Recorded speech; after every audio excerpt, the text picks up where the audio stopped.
Assalamualaikum warahmatullahi wabarakatuh. Perkenalkan, nama saya Bima Dwi Saputro, NIM 2022-114-231 dari kelompok 7, akan mempresentasikan kelas diagram dari sistem informasi tugas akhir. Yang pertama, di sini ada class person. Di dalam class person sendiri ada atribut nama, alamat, dan nomor telepon. Dan di sini masing-masing bertipe data string, dan setiap atribut mempunyai getter setter masing-masing. Di sini di class person mempunyai konstruktor dengan parameter nama, alamat, yang mana class person ini merupakan superclass dari kelas dosen dan mahasiswa.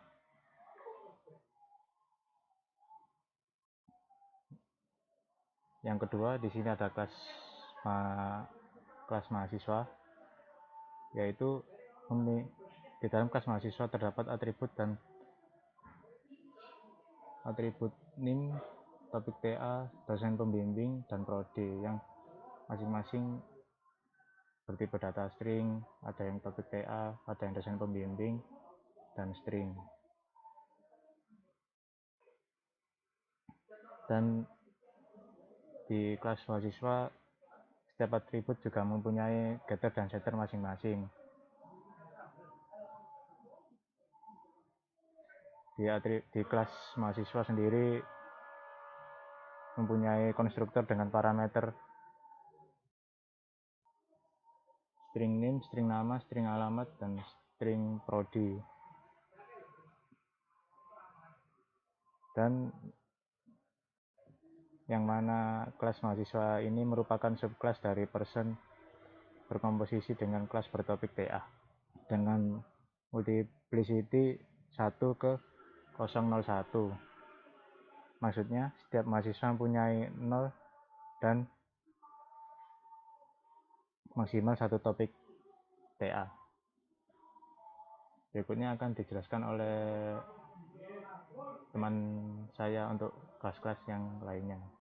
Perkenalkan, nama saya Ahmad Wijaya, NIM saya 2022-114-20009. Saya melanjutkan penjelasan dari teman-teman saya sebelumnya. Dan saya di sini menjelaskan tentang kelas dosen pembimbing, kelas kaprodi, dan kelas topik TA. Untuk kelas dosen pembimbing merupakan subkelas dari kelas person yang mempunyai atribut NIDN bertipe string dan list mahasiswa bimbingan yang bertipe list mahasiswa. Atribut NIDN mempunyai getter dan setternya. Lalu terdapat konstruktor dosen pembimbing yang mempunyai parameter string NIDN, nama, dan alamat. Terus mempunyai metode tambah mahasiswa bimbingan yang mempunyai parameter mahasiswa bertipe mahasiswa. Dosen pembimbing berasosiasi dengan kelas mahasiswa dengan multiplicity 1:0, 10, yang maksudnya setiap dosen pembimbing mengampu 0 sampai maksimal 10 mahasiswa.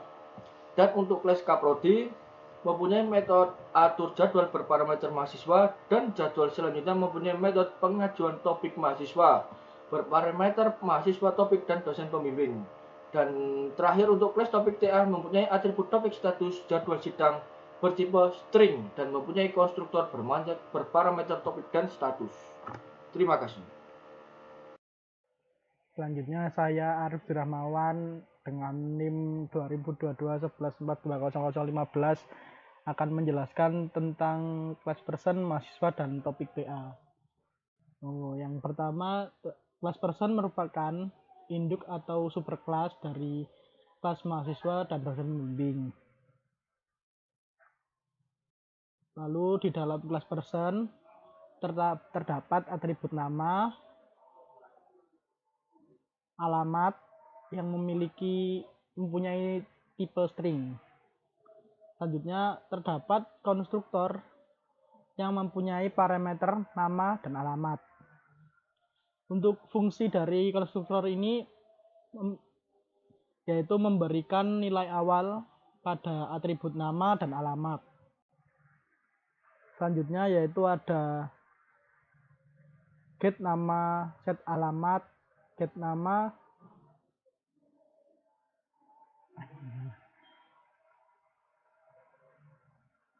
Selanjutnya yaitu ada get alamat dan set alamat. Untuk get alamat dan set alamat sendiri itu masing-masing memiliki fungsi. Yang pertama, get alamat memiliki fungsi untuk mendapatkan nama dari alamat tersebut. Yang kedua yaitu set alamat yang berfungsi untuk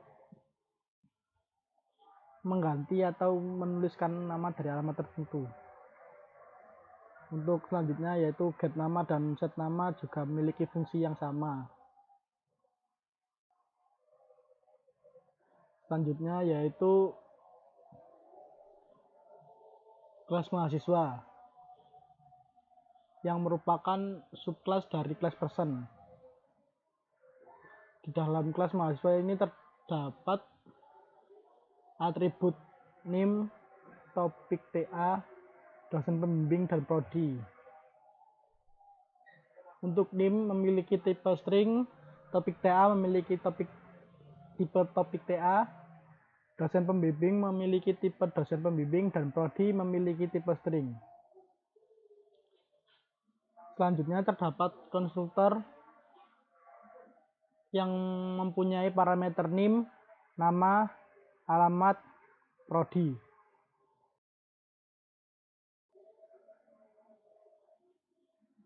Untuk konstruktor mahasiswa ini mempunyai fungsi yaitu untuk mengatur nilai awal dari NIM, nama, alamat, prodi, dan juga topik TA. Selanjutnya yaitu sama seperti tadi ada get NIM dan set NIM yang memiliki fungsi. Get NIM itu berfungsi untuk mendapatkan nama dari NIM dan set NIM untuk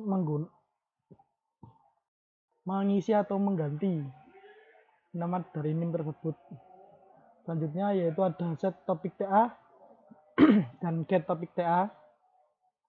Terus set dosen pembimbing, get dosen pembimbing, get prodi, dan set prodi yang memiliki fungsi yang sama seperti yang saya jelaskan tadi. Yang terakhir yaitu adalah topik TA. Di dalam topik TA ini memiliki atribut yaitu topik, status, dan jadwal sidang. Yang ketiganya memiliki tipe string. Selanjutnya yaitu terdapat konstruktor yang mempunyai parameter seperti di bawah ini, yaitu topik TA yang berfungsi untuk mengatur nilai awal dari topik TA ini sendiri. Perkenalkan, nama saya Simforianus Jasang Bali, NIM saya 2022 11 42 00 45. Untuk yang berikutnya, deklarasi kelas. Kelas dosen pembimbing dideklarasikan dan mengeksted kelas person. Untuk atribut kelasnya sendiri, NIDN, variabel untuk menyimpan NIDN atau nomor induk dosen nasional. Yang kedua, list mahasiswa bimbingan, sebuah daftar untuk menyimpan objek mahasiswa yang sedang dibimbing oleh dosen tersebut. Yang kedua, konstruktor dosen pembimbing digunakan untuk membuat objek dosen pembimbing dengan parameter NIDN, nama, dan alamat. Untuk metode tambah mahasiswa bimbingan, metode ini digunakan untuk menambahkan mahasiswa ke dalam daftar bimbingan dosen dengan batasan maksimum 10 mahasiswa. Jika daftar sudah penuh, akan dicetak pesan yang sesuai. Yang berikutnya, getter atau get NIDN. Metode getter untuk mendapatkan nilai dari atribut NIDN. Yang berikutnya, setter, set NIDN. Metode setter untuk mengatur nilai dari atribut NIDN. Dilanjutkan ke deklarasi kelas kaprodi. Kelas kaprodi dideklarasikan. Metode atur jadwal. Untuk yang pertama, metode atur jadwal. Metode ini digunakan untuk mengatur jadwal sidang untuk sebuah mahasiswa. Metode menerima parameter mahasiswa dan jadwal sidang. Pertama, metode mengambil topik tugas akhir mahasiswa menggunakan metode get topik A. Kemudian jadwal sidang ditetapkan untuk topik tugas akhir tersebut. Yang kedua, metode pengajuan topik mahasiswa. Metode ini digunakan untuk melakukan pengajuan topik tugas akhir oleh seorang mahasiswa. Metode menerima parameter mahasiswa, topik, dan dosen pembimbing. Pertama, topik tugas akhir mahasiswa diatur menggunakan metode set topik TA.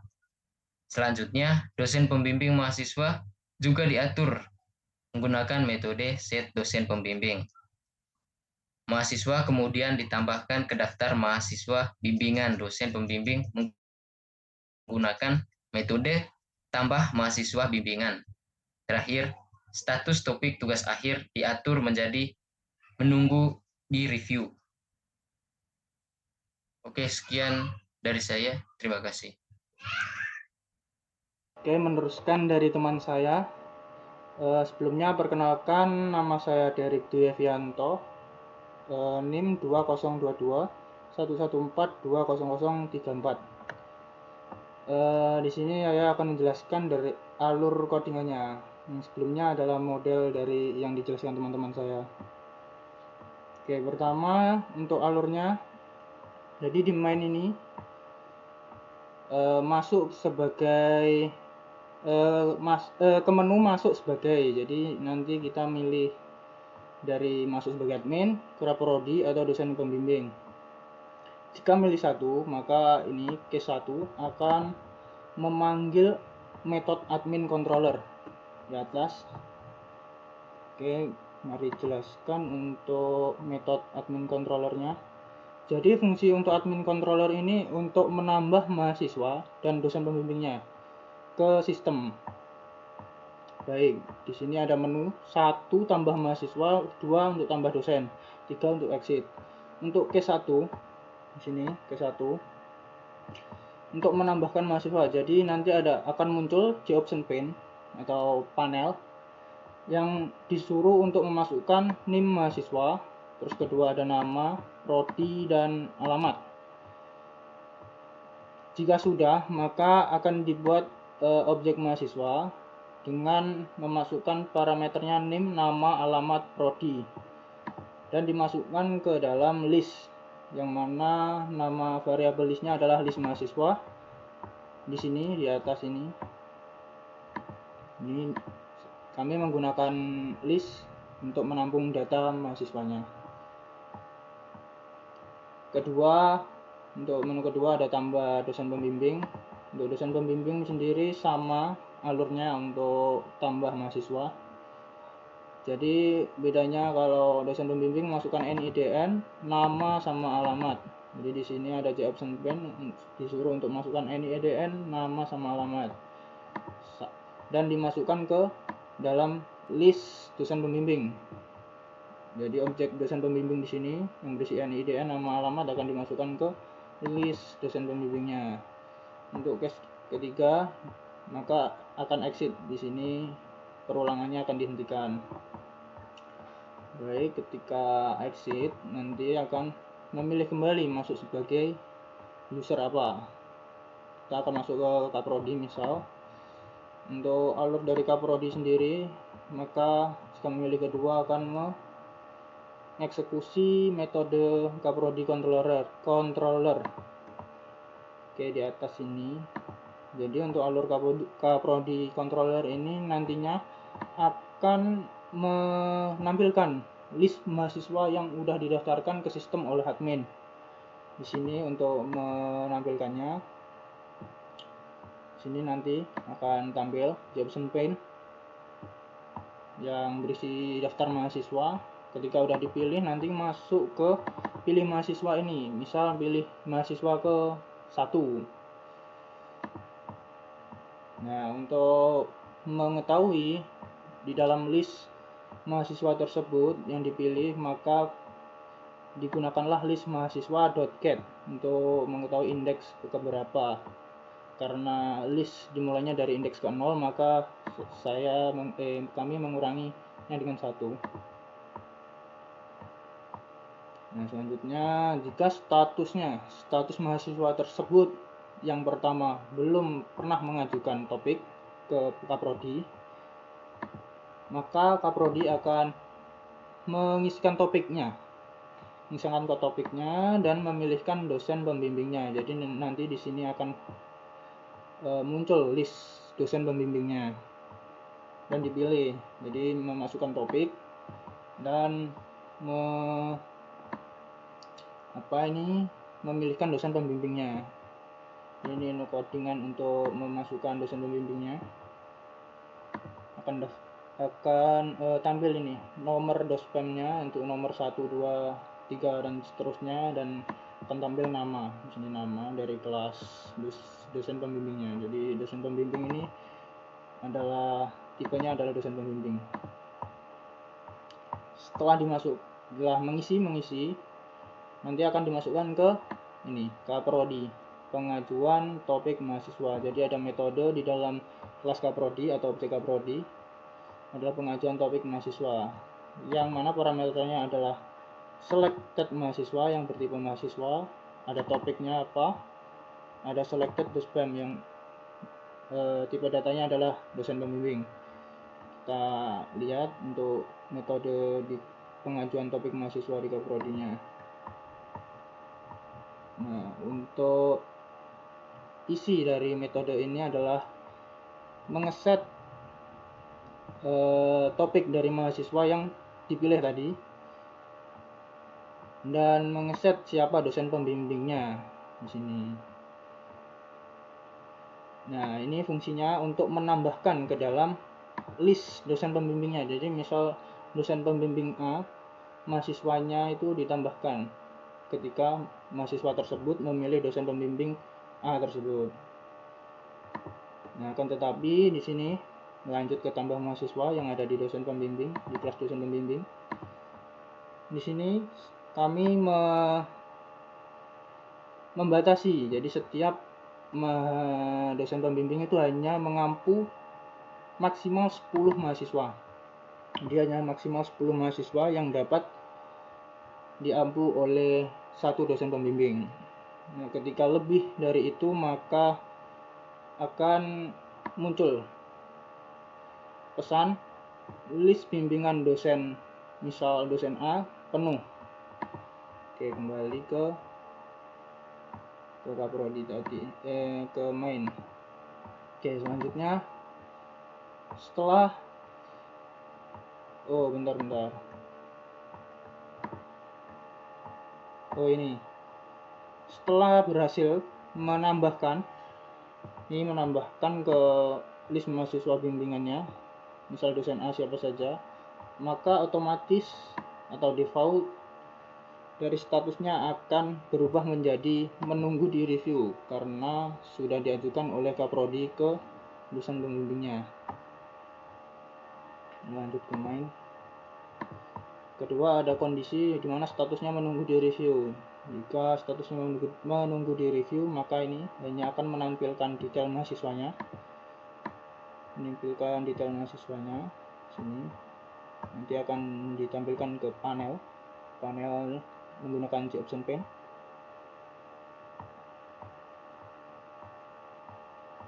Jadi ini nanti ada judulnya adalah detail mahasiswa bla bla bla, nama yang dipilih, misal namanya A gitu. Sini ada message-nya nanti yang akan keluar. Ketiga, ada kondisi ditolak. Jika ditolak, maka Kaprodi akan menginput ulang topik mahasiswa tersebut. Jadi misal seperti direvisi di sini, dan statusnya kembali diubah menjadi menunggu di review. Jika kondisi diterima, maka Kaprodi akan mengaturkan jadwal di sini untuk mengaturkan jadwal mahasiswa.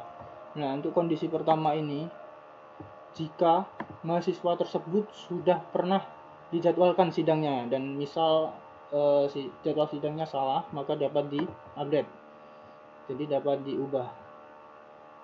Yang kedua ini, jika belum pernah diatur untuk jadwal sidangnya, jadi inputan pertama nanti ketika belum pernah adalah yang dieksekusi adalah yang ini. Terus selanjutnya kita keluar, kita masuk ke dosen pembimbing. Untuk dosen pembimbing ini fungsinya adalah untuk mereview. Jadi misal masuk sebagai dosen A, siapa saja mahasiswa bimbingannya nanti akan direview apakah disetujui atau tidak.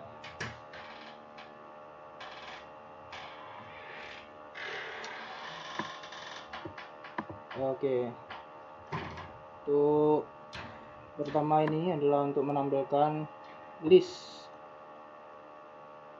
daftar dospemnya siapa. Jadi ini nanti kita akan login sebagai dosen pembimbing siapa. Setelah dipilih dosen pembimbingnya, nih setelah dipilih, ini akan memilih mahasiswa. Jadi di sini ada for untuk melooping daftar mahasiswanya siapa saja yang ada di dosen pembimbing tersebut.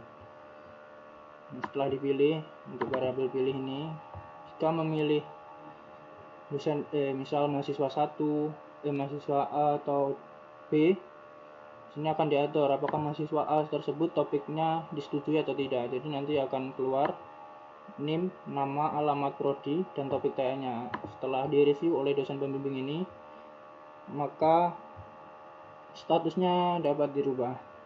Ini misal 1 itu statusnya diterima, misal 2 itu statusnya ditolak.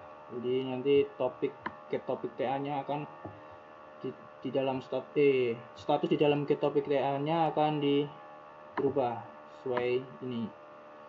Oh ya, untuk status ini kami menggunakan enumerasi. Jadi ada 4 kondisi di sini: belum mengajukan, menunggu review, diterima, dan ditolak. Kembali.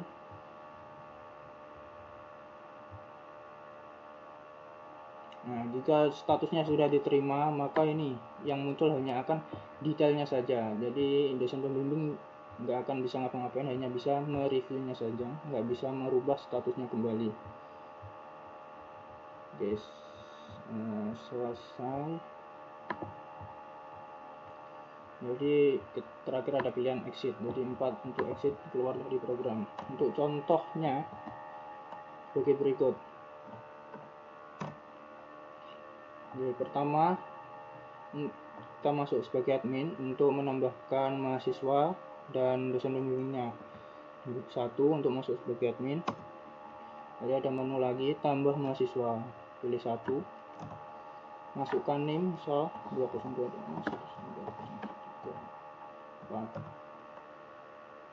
dari prodi informatika. Masukkan mahasiswa Agung.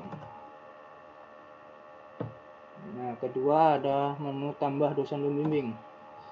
Masukkan NIDN dosen, misal nama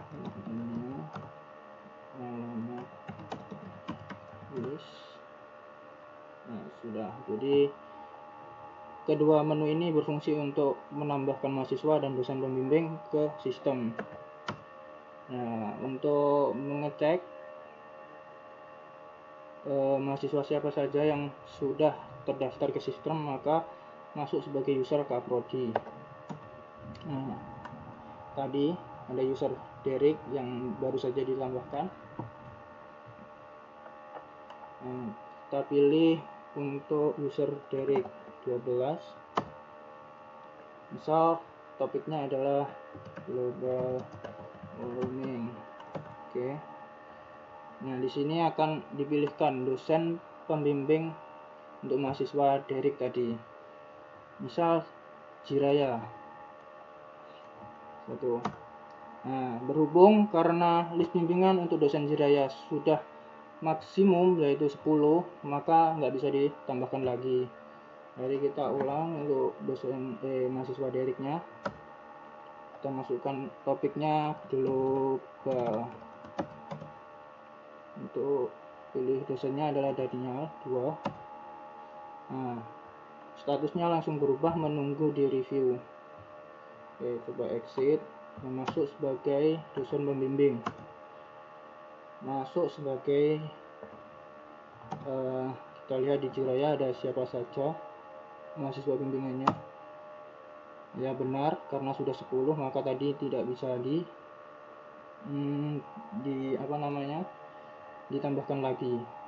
Misal kita ubah statusnya untuk mahasiswa Anton.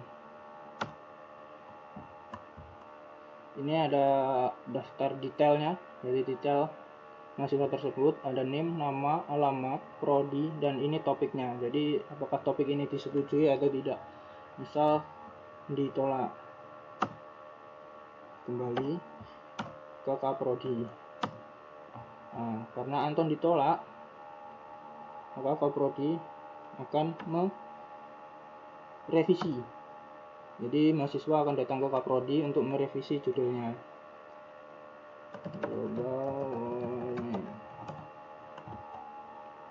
Nah, langsung berubah menjadi menunggu di review kembali. Nah, kita kembali ke dosen pembimbing. Untuk dosen pembimbing Jiraya mana Anton. Nah, topik TA-nya sudah berubah. Kita setujui, misal. Nah, akan berubah diterima statusnya. Setelah itu kita lihat di Kaprodi untuk mengatur jadwalnya. Jadi kalau diterima maka akan diaturkan jadwal sidang oleh Kaprodi. Misal 22 Desember 2024. Oke.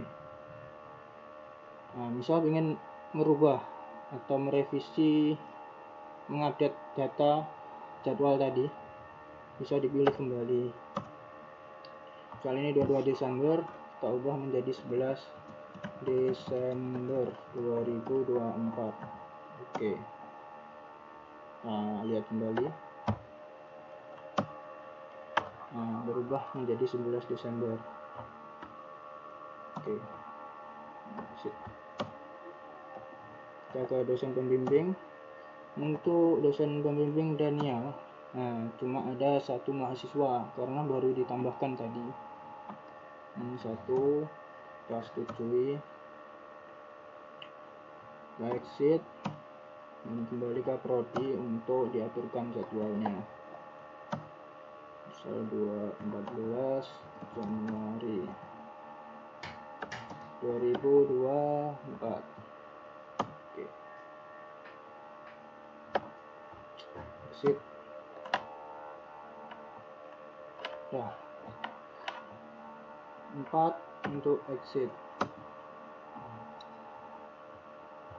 Jadi sistem informasi ini berguna untuk mahasiswa mengajukan topik TA-nya agar lebih mudah. Jadi Kaprodi, dosen pembimbing itu tidak perlu lagi menggunakan kertas atau lain sebagainya, mengeprint atau lain sebagainya, atau dosen pembimbing harus bertemu atau gimana lah. Ya, sekian untuk penjelasan dari proyek kami. Jika ada kurang lebihnya kami mohon maaf. Terima kasih. Wassalamualaikum warahmatullahi wabarakatuh.